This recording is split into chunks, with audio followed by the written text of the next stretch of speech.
अगर आपने कोई किला देखा होगा तो नोटिस किया होगा उस किले के चारों तरफ गहरी गहरी खाइयां होती हैं। पहले के समय में उन खाइयों में पानी भरा होता था और उस पानी में मगरमच्छ छोड़ दिए जाते थे ताकि कोई बाहरी दुश्मन तैर कर किले में आसानी से घुस ना सके और किले के अंदर मौजूद सैनिक दुश्मन पर हमला कर सके। मैं सिर्फ इतना कहना चाहता हूं, अपने दुश्मनों को हराने के लिए पहले से ही रणनीतियां बनानी पड़ती हैं। सोचिए, एक शिकारी जंगल में एक शिकार के लिए निकला है, लेकिन क्या होगा अगर शिकार शिकारी की हर चाल पहले से ही समझ रहा हो और उसे उसी के जाल में फंसाने की चाल चल रहा हो। आपको वही शिकार बनना होगा जो शिकारी के दिमाग को पढ़ सके और उसकी चाल को उसी पर मोड़ सके।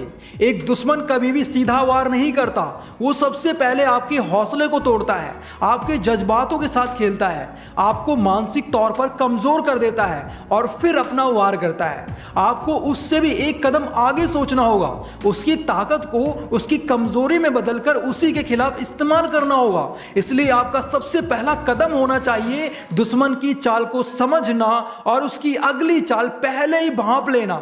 लेकिन क्या ये सब इतना आसान है जितना सुनने में लग रहा है?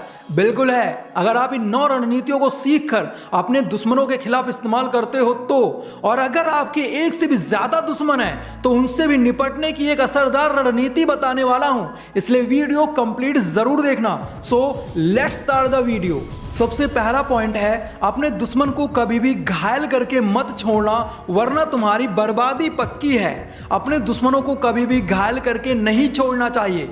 आचार्य चाणक्य कहते हैं कि बीमारी, नाग और विरोधी, इन तीनों को कभी भी घायल करके नहीं छोड़ना चाहिए, क्योंकि बीमारी का अगर पूरा इलाज नहीं किया गया तो वो दोबारा आ सकती है। वहीं एक सांप को अगर घायल करके छोड़ दिया जाए तो वो घायल होने के बाद पहले से भी ज्यादा खतरनाक हो सकता है। सेम ऐसे ही अगर दुश्मन को सिर्फ घायल करके छोड़ दिया जाए तो वो अपनी इस हार की वजह से जिंदगी भर बदले की आग में जलता रहेगा और मौका मिलने पर अपनी पूरी ताकत से तुम पर वार करेगा। इसलिए अपने विरोधी को इस तरह से ध्वस्त करना चाहिए कि फिर वो दोबारा से सर न उठा सके।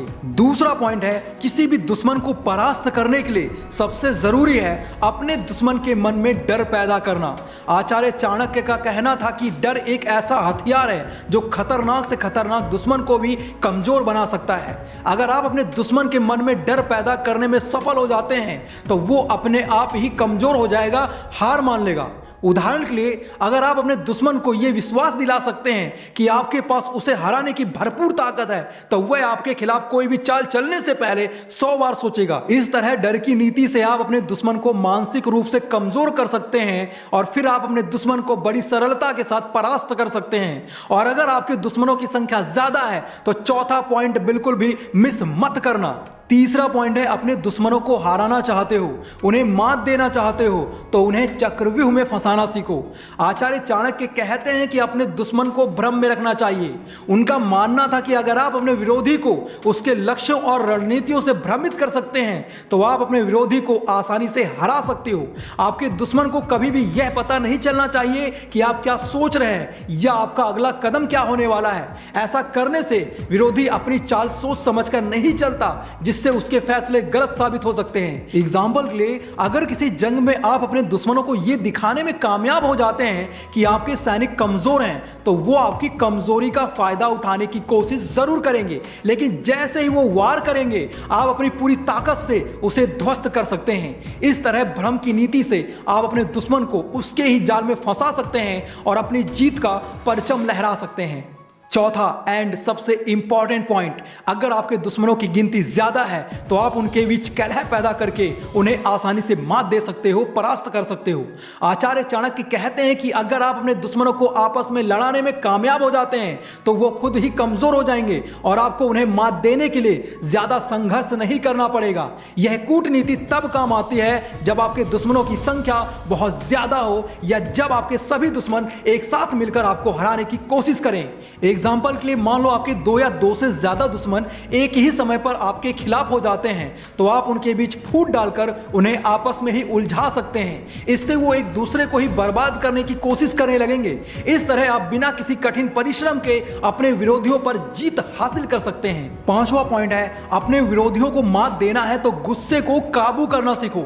हमारे माता पिता अक्सर ये कहते रहते हैं कि हमें अपने गुस्से को हमेशा काबू में रखना चाहिए, क्योंकि गुस्सा आने पर इंसान की ताकत और बुद्धि आधी हो जाती है और गुस्से में इंसान अक्सर ऐसी गलतियां कर बैठता है जिसके लिए उसे पूरी जिंदगी पछताना पड़ता है।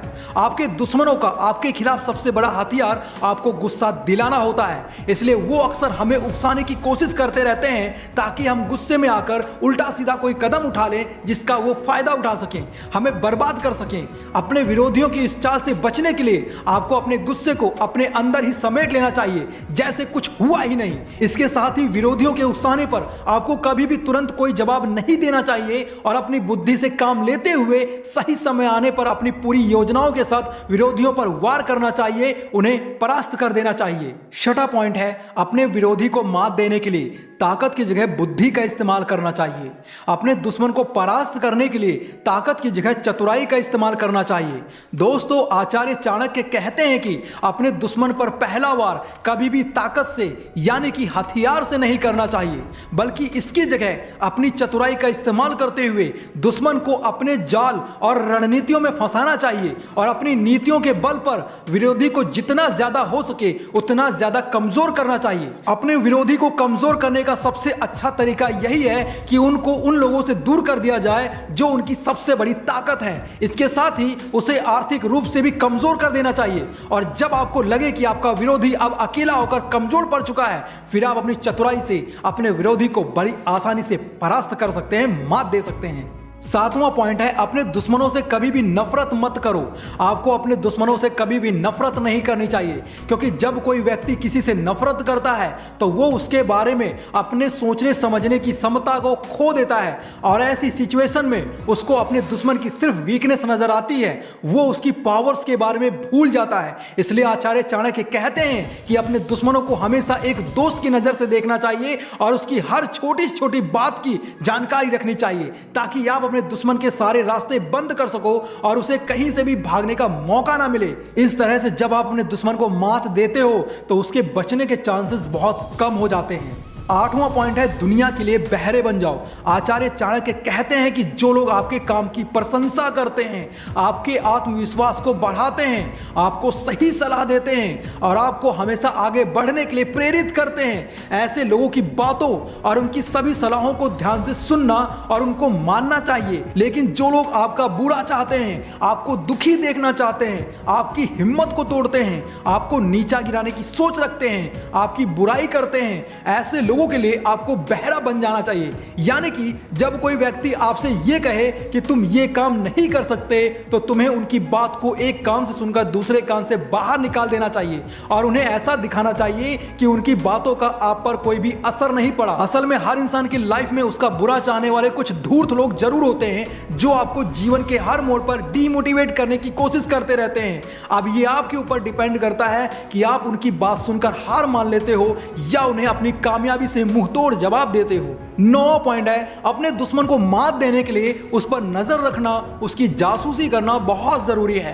आचार्य चाणक्य कहते हैं कि आपको अपने दुश्मन की हर रणनीति की जानकारी होनी चाहिए, क्योंकि बिना जानकारी के आप अपने विरोधी की ताकत, उसकी कमजोरी और उसकी रणनीतियों के बारे में नहीं जान सकते। दुश्मन की जासूसी करके आप उसकी हर चाल को पहले से ही जान सकते हैं और उसके खिलाफ योजना बना सकते हैं। उदाहरण के लिए, अगर आपको यह पता चल जाए कि आपका दुश्मन कब और कैसे वार करने वाला है तो आप पहले से ही उस वार का पलट वार करने के लिए तैयार हो सकते हैं और अपने दुश्मन की हर चाल का मुंहतोड़ जवाब दे सकते हैं, उसे परास्त कर सकते हैं।